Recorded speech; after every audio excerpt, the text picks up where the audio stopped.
Good evening and welcome to CSH for this workshop. We have the pleasure of welcoming Dr. Satendra Kumar. Dr. Kumar is a social anthropologist. He's presently senior researcher at the Institute of Asian and Oriental Studies at the University of Zurich in Switzerland. Dr. Kumar received his PhD from the Delhi School of Economics, and the PhD is the source of this presentation. In fact, it's also the basis of a book he has recently published at Routledge last year under the title Popular Democracy and the Politics of Caste, Rise of the Other Backward Classes in India. And his research has focused on villages which are close to Meerut in Western UP. And he has worked on the dynamics of caste identity and mobilization, especially among local Gujars. I've also noticed that Dr. Kumar published in 2018 a monograph in Hindi, which is rather uncommon, if I may say so, among North Indian academics. The book is Badalte Gaon, Badalta Dehat, which was published by Oxford University Press more than 5 years ago. I must also thank Shivam, who is with us, for informing me that Dr. Kumar was in Delhi this winter. And I would like also to, I'm of course thankful to Satendra himself, because he has taken the trouble to join us when he's leaving very soon back to Switzerland.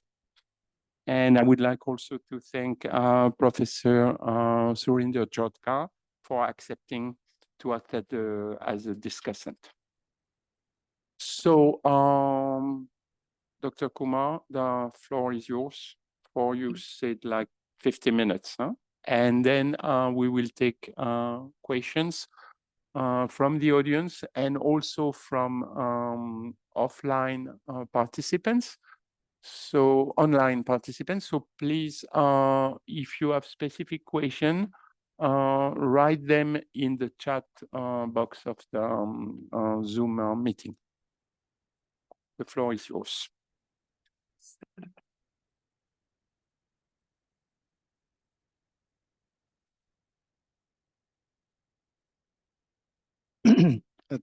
First, thank you, Christophe, and thank you, Joel, and for inviting me to share my this recent publication book on Gujars. And I also take this opportunity to thank CHS and CSH and Professor Jodhkar, who kindly agreed to chair and we discuss it. I think it's a great honor to be here among you all, and being Professor Jodhkar, an expert on caste studies, I think is one of the biggest challenge, how to defend the book in front of him. And thank you all being here this afternoon. I mean, we are all busy, but still you make time for this presentation. And so thank you for joining me. So thank you again, and I'll start now. Thank you all, and CS staff also arranging the posters and publication side and all this technology which we are using. I mean, I'm quite illiterate, as you know, famous thing, anthropologists are illiterate technologically, they always struggle. So arranging this PowerPoint presentation. So thank you everyone, finally, and let me tell this, what I'm trying to do in this book. So the book, first I begin, this was a PhD project. I began studying other backward classes, and it has a long kind of a PhD, but I didn't publish it as usual, which happens when I revise my fieldwork. First fieldwork was done in 2004 and 2005, but then I I published only one paper out of the PhD and started revising the thesis. And I took to another kind of instinctive fieldwork in 2014 and in 2012 and 14.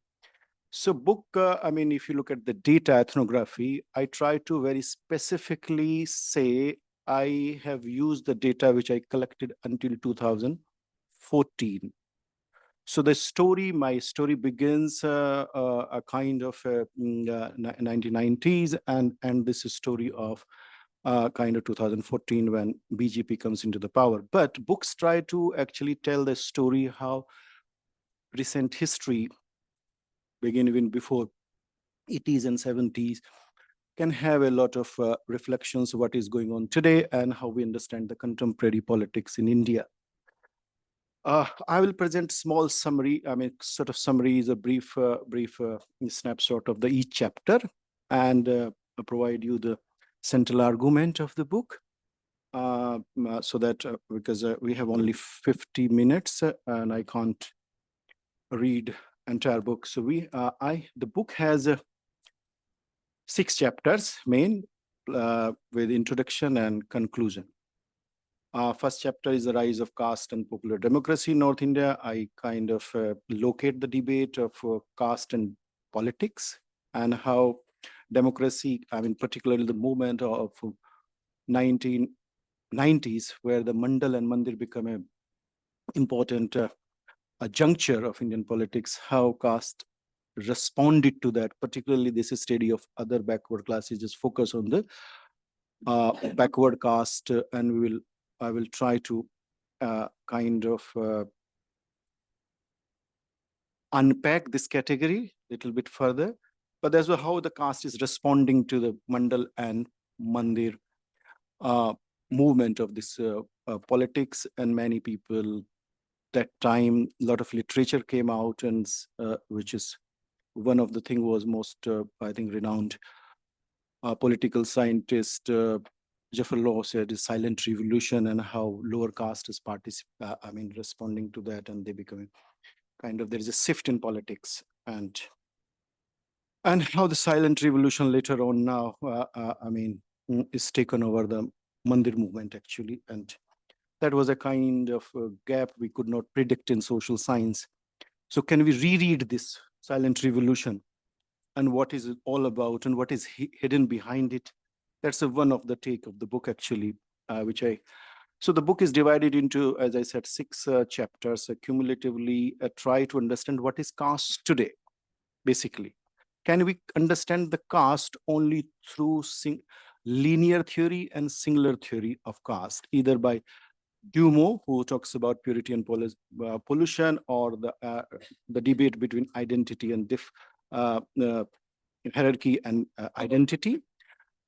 How we understand the caste? Because if you see in last couple of years, caste is not what we used to talk, or we would talk in 1990s. That was, people thought the secularization of caste is happening and something different will come out. But now we have something different here. So second chapter, my focus is on Gujars and particularly places Western UP that used to be called as a Upper Doab actually. So, and it's in, I'll come back to that. And the another chapter is myth, third chapter, myth, heroes and histories. This is a central chapter of this book actually. So I try to focus, this is the key chapter where I try to use the resources, how history writing is become a kind of a one way of Gujars suffering for stigma of criminal caste. They try to overcome and try to fight, but that has a very interesting kind of political ramification for not only for Indian democracy, but also history as a discipline. That's how I try to argue.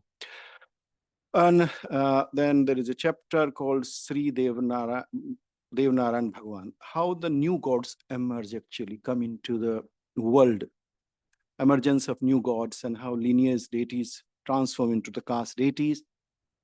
The fifth chapter is hero gods, kings and rebel, how these connection between gods and human beings make a political culture of Gujars. And then there is a chapter, we are a martial caste, 6th chapter, which try to, what is the political imagination of a caste in contemporary India? And last chapter, conclusions, I try to reflect on the way in which caste engage with modern politics and how caste remake itself and as well as democracy. That's a sort of a brief summary, and I'll go a little bit more detail now. What is the central argument? This is the book, is an ethnographic exploration, is a pure anthropological book. I lived in a village in almost in one stint. I lived in 6 months and then another 2 months, and then continuously visiting. So it's not a pure anthropological work in the classical sense, but here the subject, and I was myself a subject and object, and then keep moving in and out from the village. So continuity, and there's a one way of doing, and second thing, not only village, but also studying the region, actually regional politics. So anyway, local politics is located to regional politics, these connections.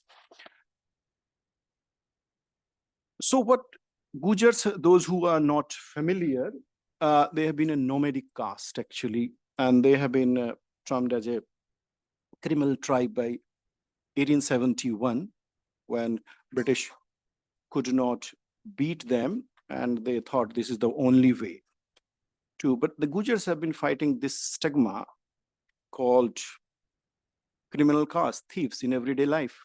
Even today, if you go to Western UP, in private conversations, people might say they are chor, dakat, something kind of that. Despite that, in 1957, they were termed as a denotified tribes.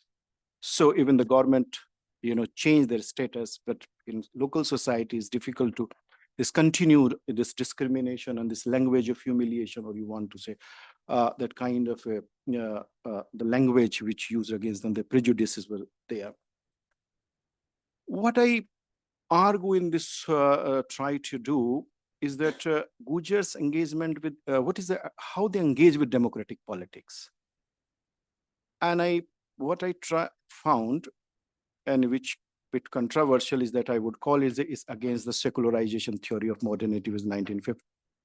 I mean, during independence and later years, we try to project that secularization taking place, but it's on contrary to Weberian theory of the secularization, how you become rich or you become economically kind of sound.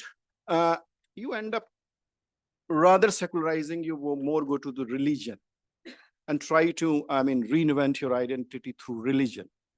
And it's a bit complex, not the simply what I'm trying, is a bit more provoking way of putting it. So what I try to argue, caste is embedded still into the Hindu religion, though ritual is wicked. So it's a contradictory thing, what I'm trying to say here. Gujars' politics oscillate between the politics of social justice, on that time is a modern world, kind of both, and nationalism. So these are both modern categories, social justice, taking from constitution, as well as the nationalism. And the claim of being simultaneously backward and Kshatriya, which is not contradictory to them. So Gujars engage with politics through different register, not only one register, and this gives a kind of fragmented picture of, caste is not a linear movement caste is making. It's very fragmentary, and I think that's what I try to bring through this book. There's no coherent or singular theory about the caste now we can form, I think, at this moment in this.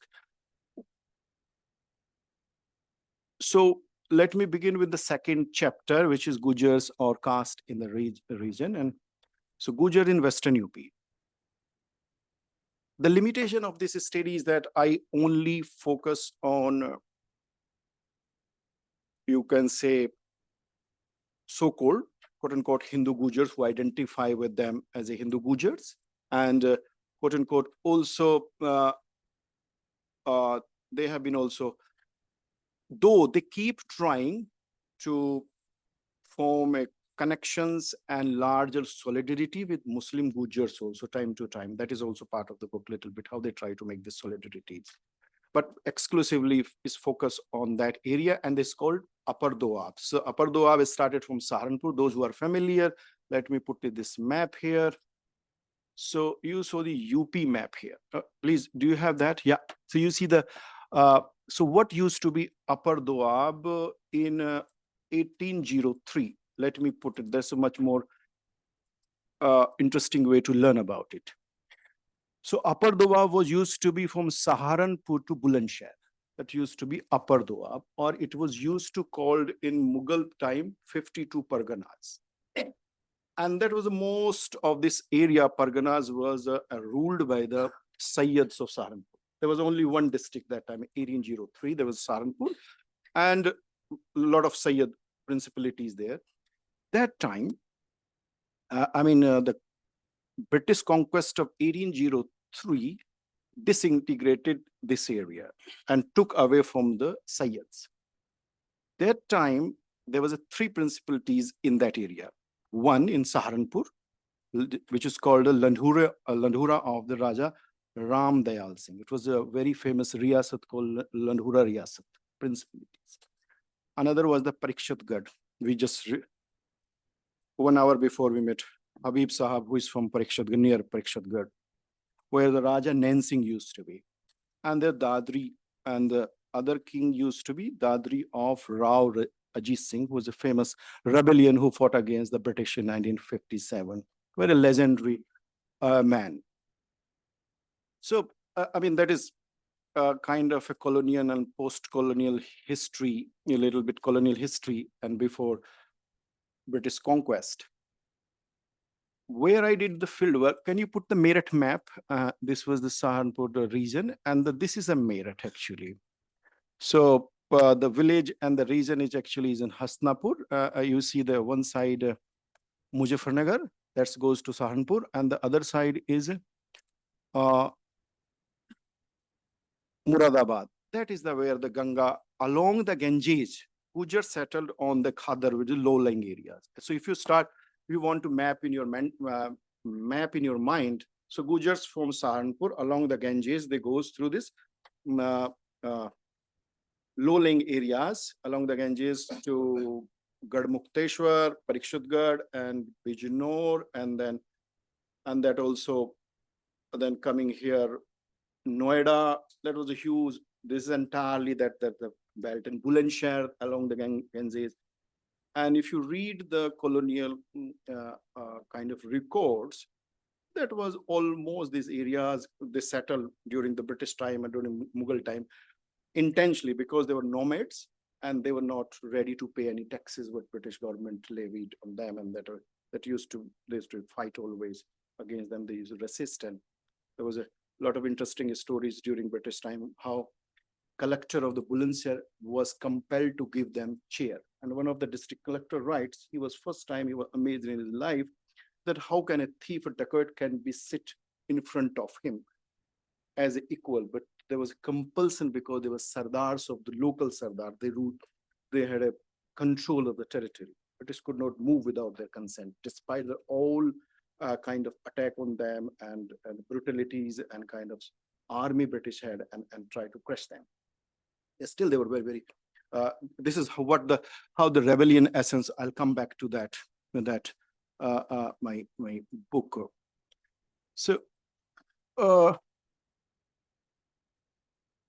So what I was trying to write that despite the company rule, Gujar continued with their practice of banditry and revolt against excessive land revenue imposed by the company rule. Despite that, and this was and that's one of the reasons that then British finally put them into the criminal tribe category, 1924, and they invented this category.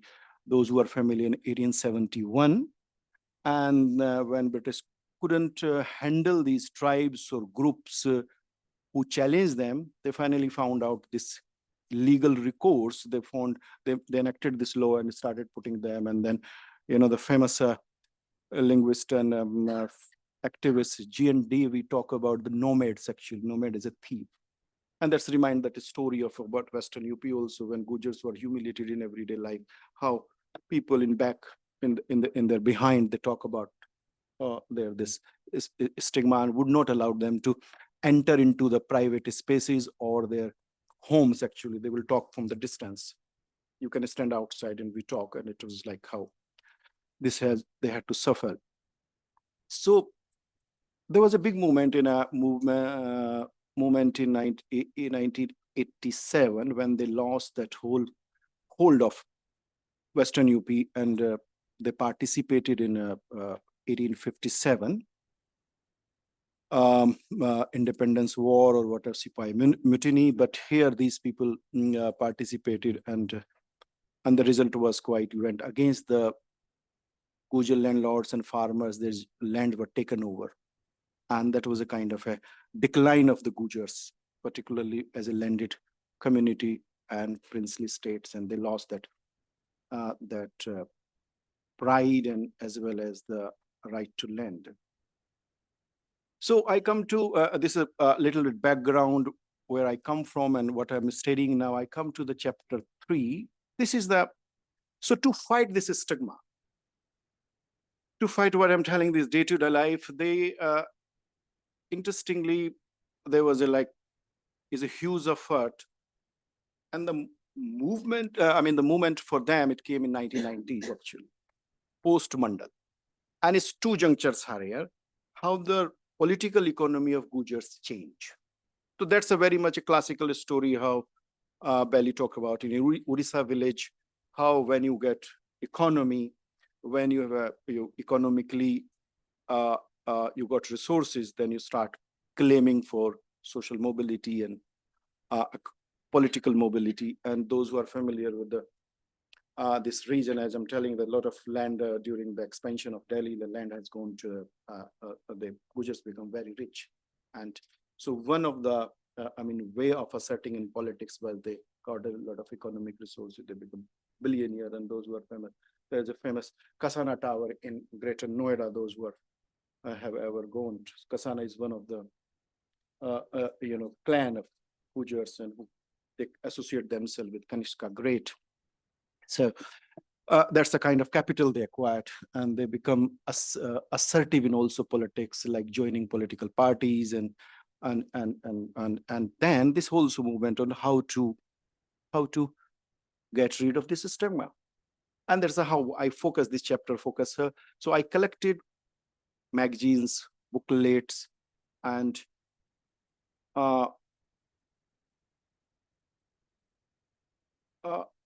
books, and also social media.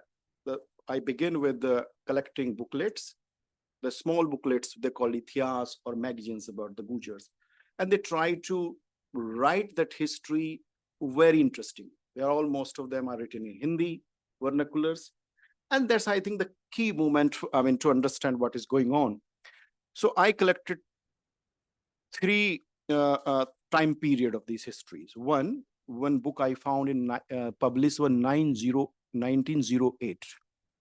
That's I think the kind of earliest I could get.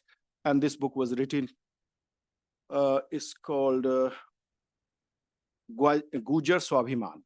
So book was published in 1908 and republished in 2001. That's the one book. And then if you read 2 versions, there are 2 different ways of writing about the self or Gujars. The author is himself a Gujar. And there is a Veer Gujar. Neeruji, can you bring to the booklets, pamphlets, and internet in the making of history so that people can... there is a... Yes, that one.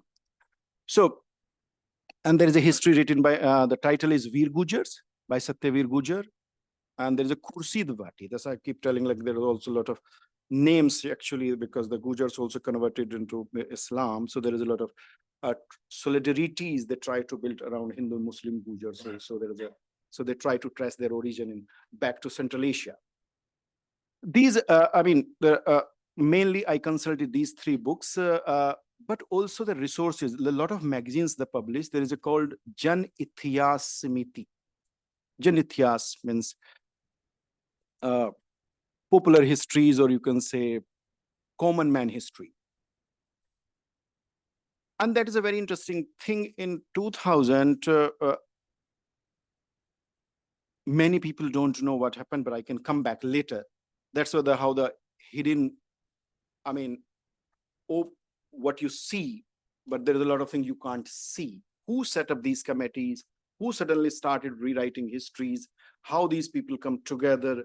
Why the Jan Itihas Samiti becomes so important in the, in the history of Gujars actually, and how it played a very important role to reconfiguration of entire politics of Gujars and as well as their cultural imagination, political imagination. These histories revolves around like one figure. We have a Kanishka, the Great. Niruji, can we go next, please? Yes. I mean, according to Gujar historians, Kanishka was a Gujar. He was Kushan once, and he was a lineage, and he ruled the big territory, and he also started a year, and he has a symbols. So they try to put them as one of their ancestors. This is one, and every year there is a called International Gujars Day. Is celebrated on his birthday. And there is another figure interesting, because those who are familiar in Delhi, is that Mihir Bhoj, which is a recent controversy. I'm sure if you're following the newspaper. Next slide. Mihir Bhoj. This is this is a king. Rajput and Gujars are fighting over the legacy. Rajput is saying he's a Rajput, and Gujar saying he's a Gujar. I think big fiasco happened recently last year in Noida, and then Chief Minister had to remove the Gujar word, and then he ran away. And similar thing has happened, a big controversy in Saharanpur when Gujars challenged, then they want to celebrate as a birthday, and then Rajput tried to stop it, and there was a big, it was almost about to happen, a big riot. And the Gujars went there, and Rajput ran away, kind of that scenario. It was like, if you go around the media, you can see the pictures and how it was controversial. So Mihir Bhoj, yeah. And if you go around Delhi, you will find a lot of statues, Mihir Bhoj statues around. And even if you go the Meerut Highway, Delhi Meerut Highway called Mihir Bhoj, that's also one of the biggest highway. So it just right there. It's not. So these two celebrities has been along with Dhan Singh Kotwal, actually. There are so many personalities, but why I try to take three or two of them is that, look, this is the next one. This is how they organize, and this is the one of the meetings of that, where Gujar historians is participating in a meeting and telling how Gujars can be deprived from their rights, and as well as how history is distorted. The important thing they keep telling, इतिहास हमारा इतिहास चुरा लिया और हमारे इतिहास के साथ ब्राह्मणों और राजपूतों ने धोखा किया है. But simultaneously, interestingly, they also claim that they are the real patriots. They defended the boundaries of country of this India since ancient time. And that's why Gujars is in Sanskrit called as a Satrunash. This is their interpretation. So Satrunasak means we destroy enemy. And that's its context is they defend the boundaries of India. So they have been the real defender of the India. And that's how they're claiming the history. So let me begin three movement of the history. One, they try to insert through Kotwal Dhan Singh. This is one. The transformation publisher. So one of the interesting thing has happened in Meerut in if you before 1998, there was no such thing called Dhan Singh Kotwal. in Meerut. And today, you have a, can we go to another statue? I mean, just dramatically I'm presenting. You have this statue which is honored in Police Academy of in Meerut training camp, where the DGP has recognized the role of in 1857. The Dhan Singh Kotwal, who was one of the police officer who fought against the British and laid his life along with the Gujar. Before that, the common knowledge was that Mangal Pandey was the kind of the freedom fighter who instigated the fight against British. So their claim is that this was the man, our man, who fought against that, and now is publicly BJP has, give the sanctions, and this is a DGP called OP Singh who went and now there is a, in the police academy, one chapter is added in the training about the role of Kotwal Dhan Singh. So this is how history, these new attempts of writing history and taking place. So what is happening? I'm just going quickly because it's a time thing, but it's a very interesting, I can talk on hours and hours. So now this whole things has changed. You go to Meerut, Western UP, you see the intersections named after Dhan Singh Kotwal, roads are named after Mihir Bhoj, and there is a special function organized on 10th February, which is May 10th, which is first war of independence, and they celebrated in Meerut with a huge pomp and show. There is a Jayanti, and there is a processions, and now officially they are celebrated in Police Academy. That's the biggest achievement, I would say. So what I'm trying to say that what emerged here? I would say emergence of concept like Samaj and Itihas. I think that is what I'm trying to arrive. Samaj means society. It's a loose translation. I don't know exactly where we can do that. And Itihas means history. But there's a huge difference. If we use history, then I think history, one way, it is the way history is, has how historian writes the history theory. The history which is in archives, and which there is a method to write a history. We are trained in the university. There is a whole European tradition which we are taught how to write a history. But there is the Itihas, people who are non-specialists, they're writing history, and they're much popular. So Gujar historians are more popular than the historians who are sitting in JNU or Delhi University. So if you go in 100-kilometer of radius of Delhi, you will find the most celebrated historians are Bhatis and Bhati, not what you read in JNU. And that's the public appeal of these histories. And that's where is I think something is very important to look at it here. So these histories don't follow any rule or any kind of guideline to write history. They use whatever they want to write, or they use these colonial documents to pick up, and they also use their own imaginations, and they also use whatever they like to do. And that is more popular, and that's circulated on the Facebook and WhatsApp. And because of time and speed does not allow you and me to engage with them, so say what is true and what is imaginative. So we don't know what is that. Of course, this is a big, is serve a purpose. It makes them a kind of come out. They try to glorify the self, which has been, subjugated during British rule. And also there is around it, there is a mobilization. So Mihir Bhoj, I'll come back, but quickly so that we can go quickly. Further, interestingly, how Mihir Bhoj has been depicted. I'll come back to that. That's more important. But can we go to next slide? Challenge before the historians, what I write.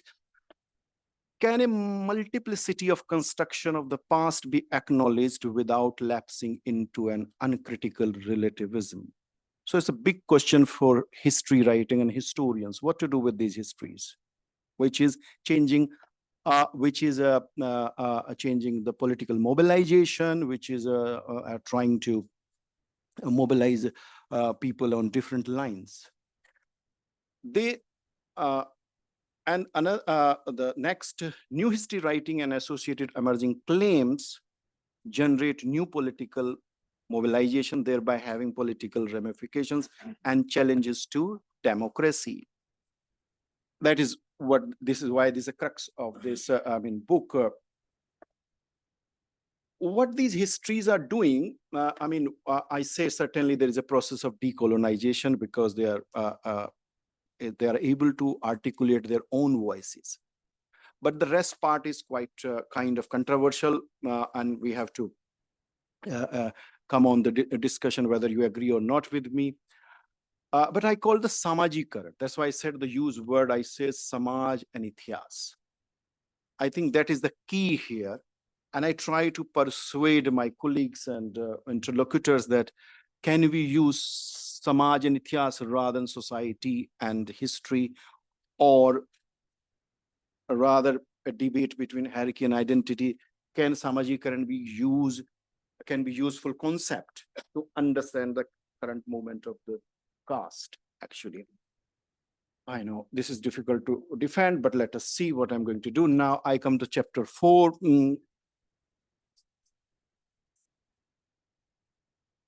Samajik, there is no, I guess, samaj, I tried to,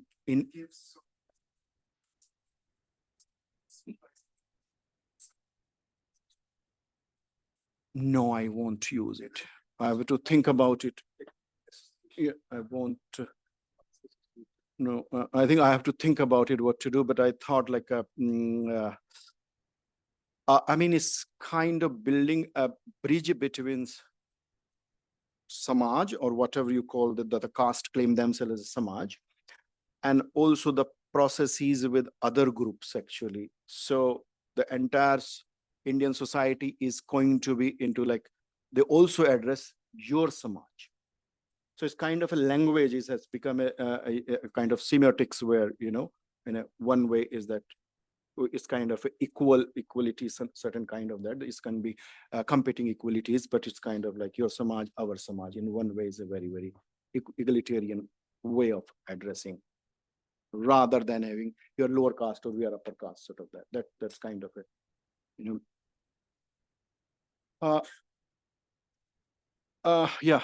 So chapter, I have, how many minutes I have left? So okay, I think I'm good. Well, yeah, 10 minutes, 15. Okay. So I'll quickly go through this. So the chapter 4 try to brings out how the, so caste studies very interestingly, and this is a bit very few people do that. The debate entirely either focused on politics or economy.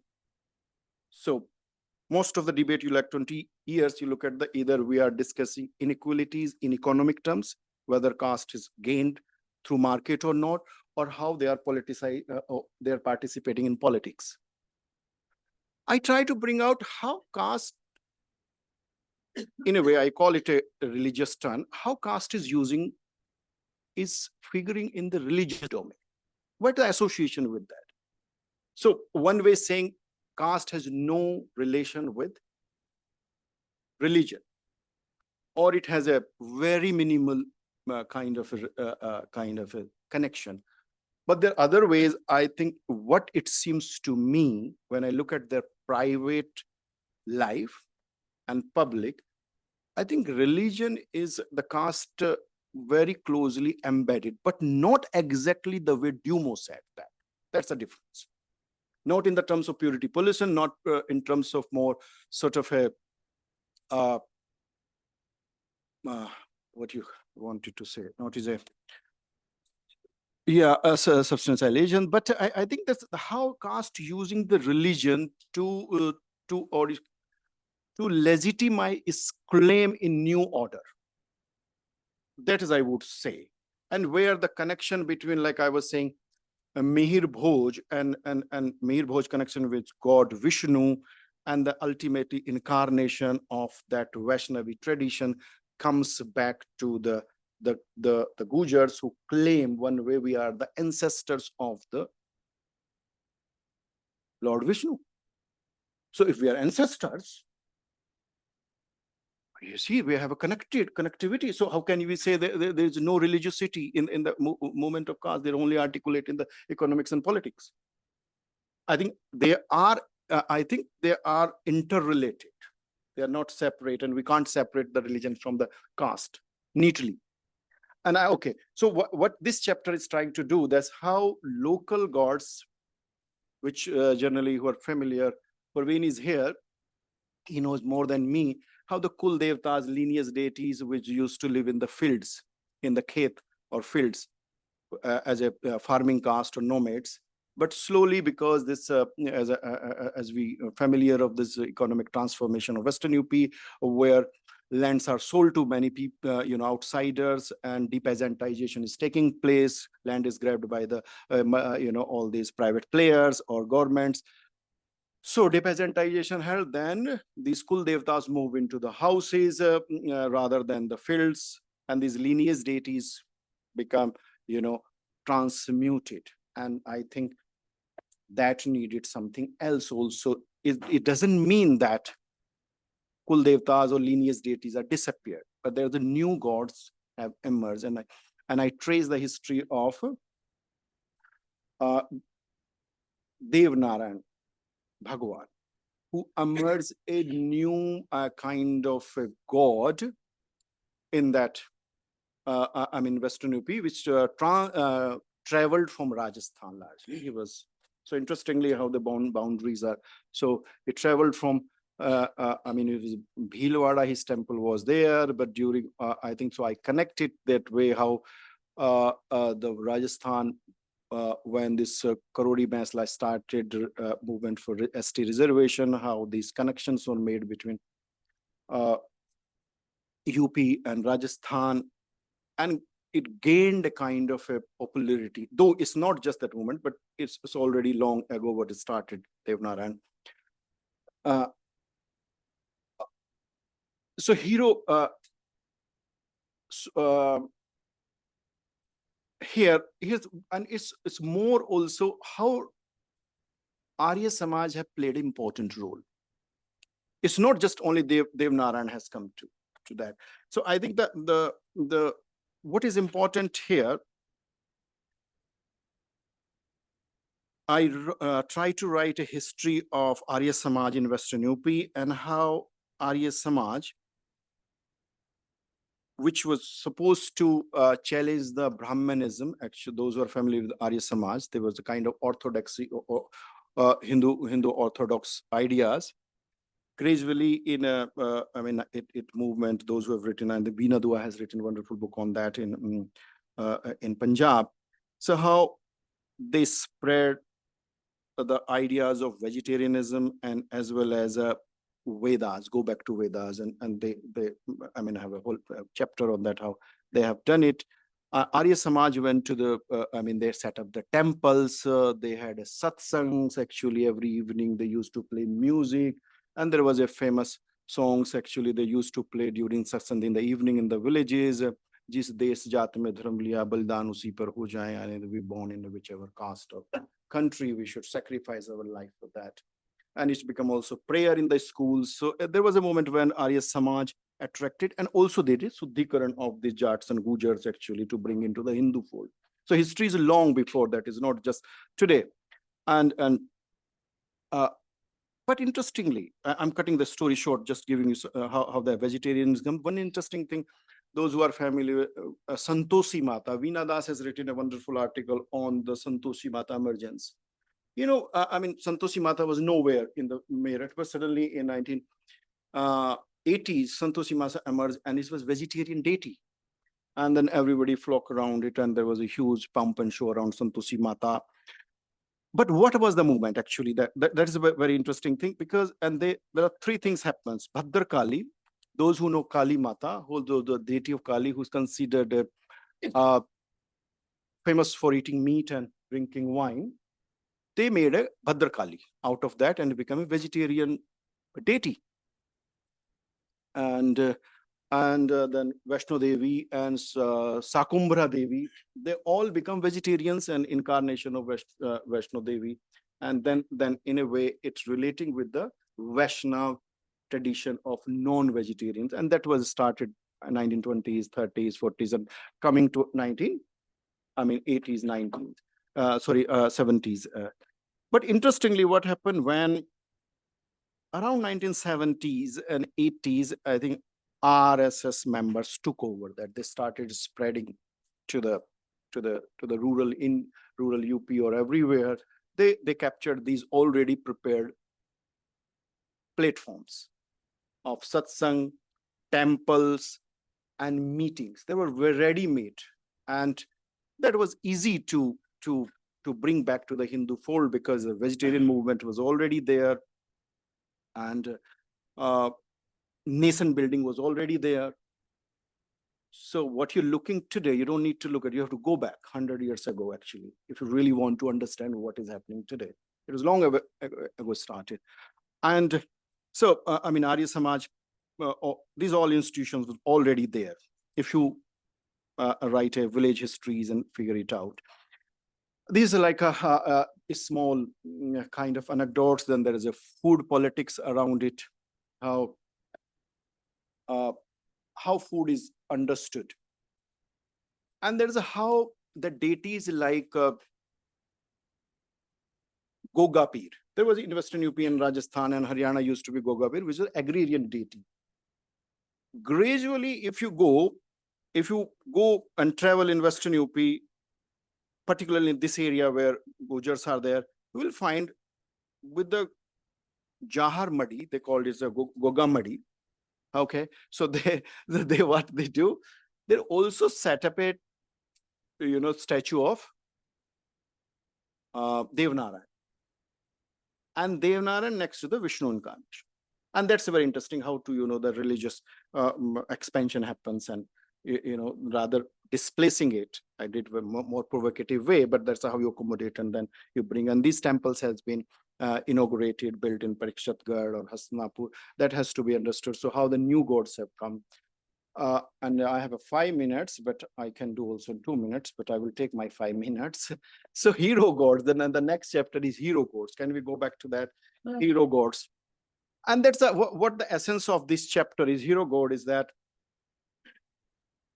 how these timeless figures, where you're talking about the Mihir Bhoj and Devnarayan. Devnarayan has been projected as an incarnation of Vishnu. And Bagdavat Bharat is interestingly, how the Arya Samaj promoted Bagdavat Bharat. Bagdavat Bharat is a folk sort of considered is a folk epic. In Rajasthan is performed actually. So it has again 18 chapters. There's called Fad, and they each Fad has a one role to play, and that has been also transported and traveled to Western UP. And this is interestingly how Bagdavat Bharat considered a local version of the Mahabharata. And that's the connection between Bagdavat Bharat and Mahabharata, and how the deities like, and Mihir Bhoj is a king, an incarnation of Vishnu god, and Devnarayan also incarnation of that, and play this imagination of timeless figure of which is relation between God and human beings. Consider we are ancestor and has a bloodline. And another interesting figure in that I will add, rebels. Only just 2 days before, I'm just trying to just quickly, but it's what I found fascinating. I was standing in the shop, and one old man was telling the story of Sundar Daku. And he was telling to next person, Sundar dacoit was not a real dacoit. He used to protect people. He only fight the state.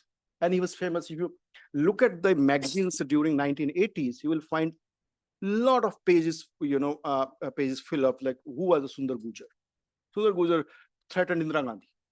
That was the rebellion sense of them they try to bring. We are all, sort of a progeny, or he was our, kind of ideal.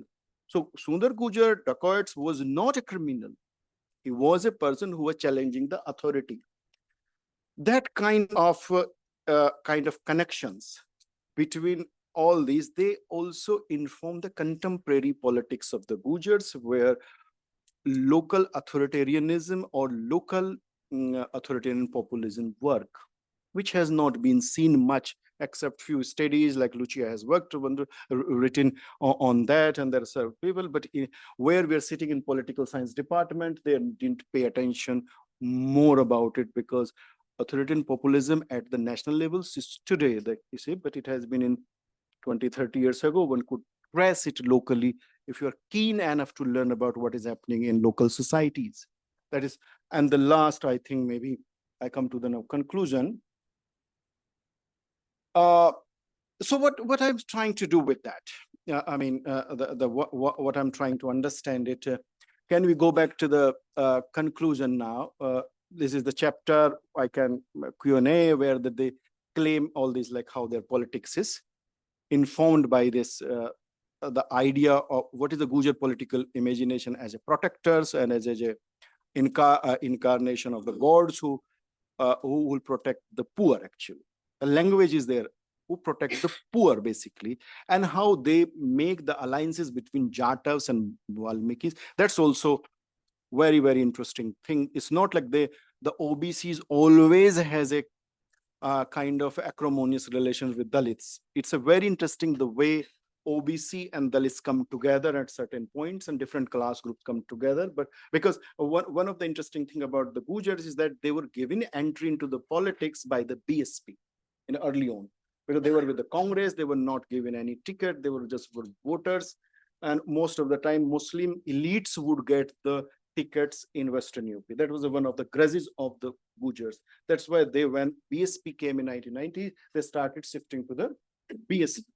So there was a period they had a quite interesting relationship, political alliance. But it, of course, every political alliance has its own contradictions, and then they have a kind of a relationship, political alliance with Valmikis. So what in conclusion, what I try to do, I say this there is no end to democratization. There is this democratization is still going on. People, more and more people are participating. It's a different way of articulating with the politics. There is one section who is totally disenchanted with the politics, but there is a section who is totally enchanted with the politics, because politics the only way they can claim their rights. Without politics, they can't claim their rights. So this doomsday perspective, the perspective like nothing is left in this country, is a one-sided picture. We also need to learn a picture what is happening on the ground, how marginal or hitherto marginal groups are trying to articulate their political ambitions, fighting their stigma, their marginalizations, and how they're getting a space into the politics, which is kind of, you may agree, disagree, but peoples are people. That's the beauty of democracy. They are not defined by me or you. People define from themselves what is good for them, maybe wrong or right. If academicians can change the political parties and affiliations, why not people? So, it's a lot of moral, things when academician talks in the seminar rooms, but people also, that's the beauty of what I say, that's why I end my book saying that democracy gives them that chance to define who they are, what they are, and that's an endless permutation and combination, which doesn't end with this regime, or which will not ended with the other regime. So this is open, which is like, the French philosopher Liffert says, it gives us, it's empty space, democracy. The killing of the king. Now it's an empty space. Anybody can become a king. That was Liffert articulated in 1980 in this book. So I'm not saying anything new, but many things I have said, try to say new, but Liffert has warned long ago. Okay, democracy is a very dangerous game if you leave it open. So there is no king. We have killed the king, and anybody can enter. So what I argue, I argue that the dynamics between indigenous idioms of politics, Indian democratic institutions, and global democratic practices and discourses have been key in the shaping and working of democracy in India today, which is quite troublesome, disappointing, but also there are a lot of interesting stories. There is a hope also. Thank you very much.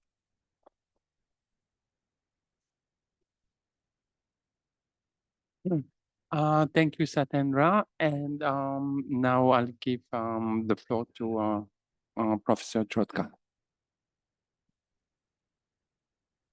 Thank you very much for having me here. I think Satendra has presented everything so kind of neatly and clearly that we don't really need a discussion.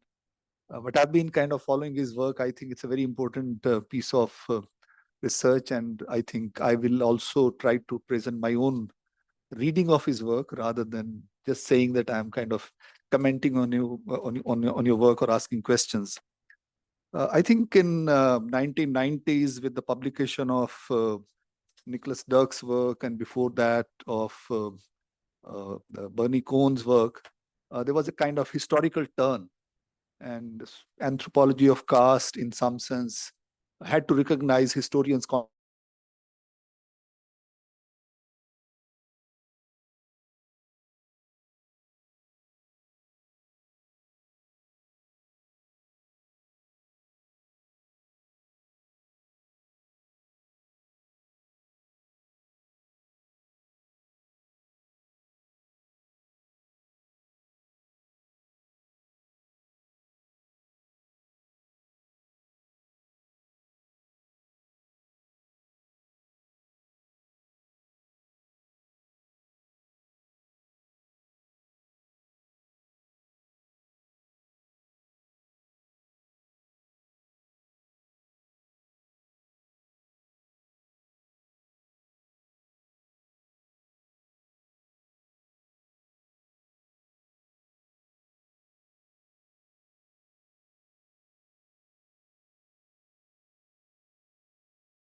those processes and the so-called communities, if one was to use that word.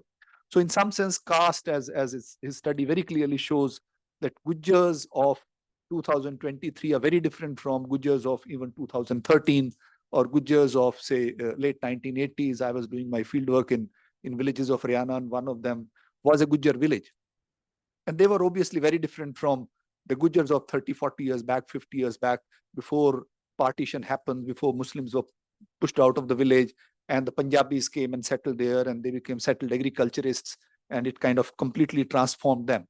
So I think caste groups have always been, in some sense, in the process of becoming. So I think second important point that I think is very, very important is to not to look at caste simply as a system. And that is how caste is talked about. The moment we talk about caste, we talk about caste as a system. Of course, it has a system, but caste also has communities in some sense. Gujars have one story, like Chamars have another story. And the Chamar story of today is always in the making. It's not like, so I think there's a different perspective through which we need to conceptualize the reality of caste, that castes are also in some sense what Weber would kind of describe as ethnic formations. And as the ethnic formations, they have a life of their own individually, but they're also relationally in some sense located, like ethnic formations would be located everywhere. So if one was to think of, in a sense, Gujars relationally, what would they be? In that relational context, Gujars can be anything. I mean, the way he is talking about that Gujars are to people at large. There's nothing called one Gujjar or one set of Gujjars. There are, some people call them nomadic communities. If you go to Kashmir, they are listed as a scheduled tribe. In some areas, they are denotified communities, as such denotified tribes. In some areas, they have tried to OBCIze themselves, but they're also dominant caste. In my villages in Haryana, they are a dominant agricultural caste. So they can be, I think, different things in different places. And so the Gujjar kind of, in some sense, is also responding to the larger context, and the larger context is also making Gujjars. What is that larger context that Satendra is dealing with? I think there are 3 or 4 things. Democracy is obviously what he's obviously saying over and over again. But I think underlying democracy is the making of Indian nation state.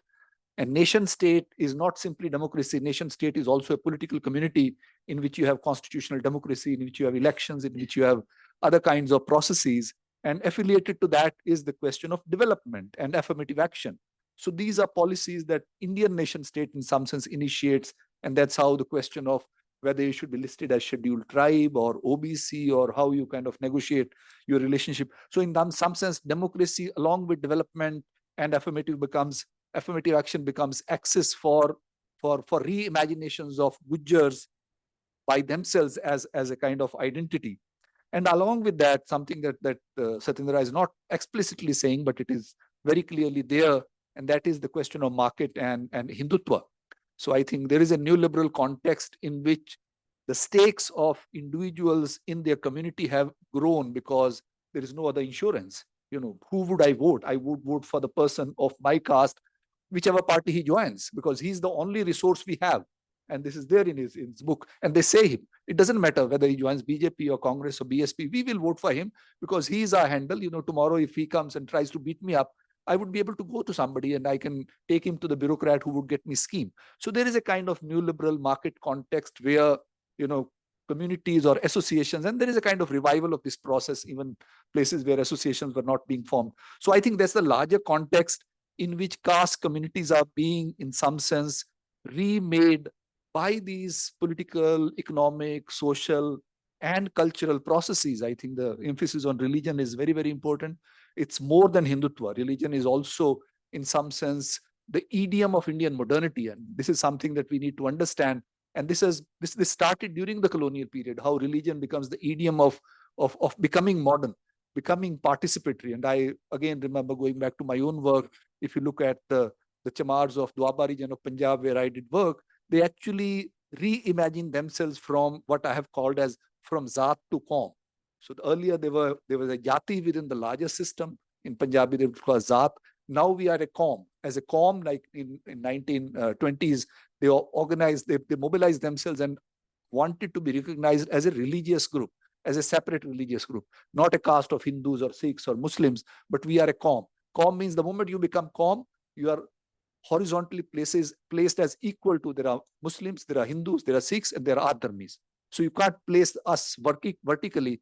From vertical hierarchies, you certainly become horizontally equal. So I think that's kind of broad thing that is happening in the Gujjars as I read it. And a couple of other points, and then I will stop. So when we are thinking about, say, I think the word modernity is not something that we can escape. So this is modern Gujjar in some sense, right? All these photographs and mobilizations and imaginations. So if one was to think of modernity of caste today, so I think there was a kind of whole period when we thought of modernization of modernity through the modernization perspective, that there are collective identities and it would lead to individualization as it supposedly happened in the West. And that individual becomes the citizen and voter, and that individual is individual free of identities, right? I think the Indian modernity, perhaps also elsewhere, the collective remains very central. The collective imagination remains very central. So the point that you were talking about, samajification or samajikaran could also be, in English, can be seen as samajification. And there are other people who have also worked on it and written on it. And I think I kind of use these two words, samudaya and samaj, in my class, whether they would translate to Tony's Gemeinschaft and Gesellschaft, right? So that's what the whole literature on caste association. Caste association is a very interesting thing because the idea of caste association itself is internally contradictory. that association is something which you choose to become. And caste association is also something that you choose to become. That's what Rajini Kothari and Rudolph were saying, that it is not only casteizing democracy. Democracy is also becoming, caste is also becoming something else with coming of democracy. Because the moment you have association, then you have elections, you have competition, you have individual leadership, you have entrepreneurship. So I think there is something of that happening here, but it is also very important process where they are not really becoming individualized, but they are trying to use the handle of caste and religiosity both together, and then autonomizing themselves as actors, as collective communities. So I think the idea of Samaj is not outside community. It's a new imagination of community, but imagination of community as an open kind of process with agency. I think the agency is very critical. That's where itihas becomes very critical. When you say Samaj or itihas, so itihas is, we will tell our history, we will write our history, we will have our own history, we have our heroes. So we are not children of Manu, we are not children of Hinduism. We have Rajput ancestry or whatever they will call it. We have this royal ancestry, and royal ancestry also means that we have been defender of the nation state. So, and this is not a narrative exclusively of Gujars. This is a narratives of most communities located in the OBC. You go and ask any what we earlier call as Shudras, they'll say, no, we are not Shudra, we are Rajputs. Then say, yeah, we are OBC, we want OBC status, but otherwise we are Rajputs. So I think there's a new kind of, what one would say, narratives of Indian modernity. And these narratives of Indian modernity in some sense are overdetermined by the manner in which colonial modernity visualized India as land of religious communities. That's why religion becomes very central. Everyone in some sense holds on to some kind of identity where there is a god. Like, when Agarwal Baniyas began to regroup themselves in Delhi, they have come from all over North India. They also have to find a new god, and they kind of then discover a Nagar Sen. So all these communities also find their gods. And this is not colonial history. This is contemporary times, and this process is becoming. My final point is about where you end is democratization. I'm not very sure whether it is democratization, because when communities are in some sense produced through male leadership, I think almost entire Gujar leadership will be male leadership, exclusively male leadership. There is also masculization of these groups. When one is using the word democratization, one should also look at democratization as a relational process. And I think formation of communities does not necessarily produce people, the word that you used. And in that sense, the collective identities, the manner in which caste is mobilizing themselves is not simply a progress of democracy. It could also produce, and it is already producing, questions of honor, which leads to honor killings. So I think the questions of democracy should also be viewed relationally. And some of these communities, through these processes of community consolidation, could become more oppressive for its own members. Then it might find easier to get into the electoral process and might get seats. But internally, is there a narrative of democratization? My own gut feeling is not. Thank you, Professor Jotka. Satendra, would you like to briefly respond? Or Okay, let me agree with that. Democratization, not necessary. That's the whole point, actually. I was trying to, it was more provocative, and I agree with that. The idea of progress, I think, is ingrained in our mind. And that's why I was a bit progressive.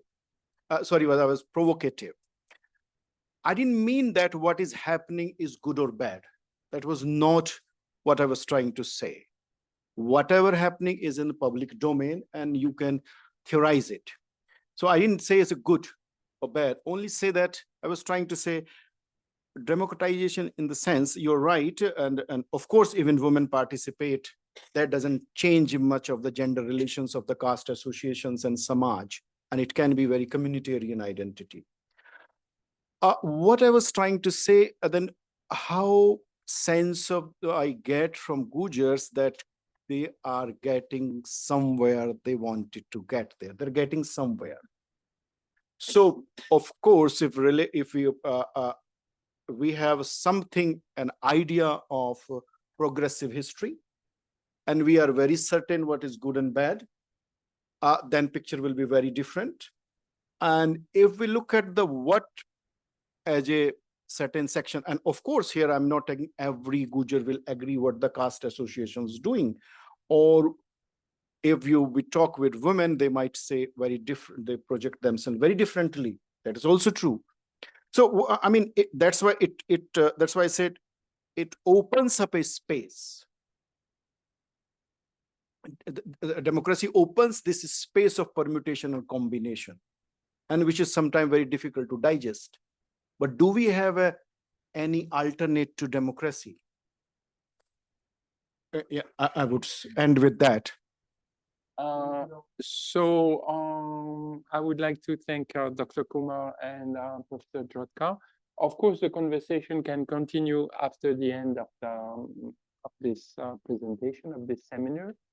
I would like also to inform you that we are going to have seminars and workshops in the next 2 weeks. So on Tuesday, February 5th, Françoise Dasque will talk about 19th century Indian architecture.